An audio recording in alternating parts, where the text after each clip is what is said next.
генерал муҳаммадшоҳ искандарзода маъруф ба генерал шоҳ искандаров рӯзи 24 январи соли 2023 дар фейсбук дар як вокуниш ба хабари боздошти раиси ноҳияи ғарм раимҷон муқимӣ бо эҳтиёми гирифтани пора дар чунин амалҳои бад даст доштани муқимиро таздиқ кард ва ӯро як аромхӯр номида афзудааст ки мардум аз порагирии раиси ноҳия ба дод омаданд. қасам ба худо рост аст, як аромхӯр аст раиси ноҳияи рашт.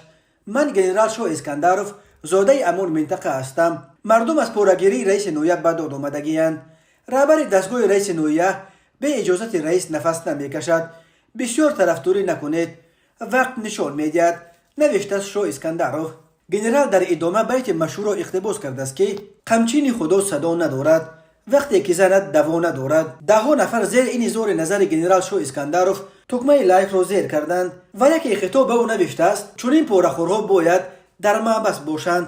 рафиқ генерал шоҳ искандаров дар посух ба ин корбар навиштааст ки ҳатман дар назди қонун ҷавоб медиҳад.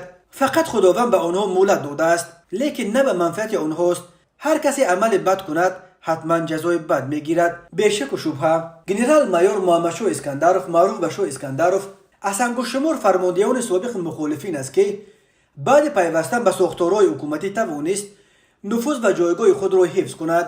хабари боздошти раиси ноҳияи рашт ва раҳбари дастгоҳи ӯро рӯзи 23 январ аз байни расонаҳо аввалин шуда пойгоҳи хабарии бомдод нашр кард. бино ба иттилои дарёфтии пойгоҳи хабарии бомдод, кормандони агентии мубориза бо коррупсияи Тоҷикистон субҳи душанбе 23 январи соли 2023 раиси ҳукумати ноҳияи рашт дар шарқи ҷумҳурӣ муқими раимҷони набизода ва раиси дастгоҳи ӯ ортиқов хол маҳмадро бо иттиҳоми гирифтани пора дастгир карданд.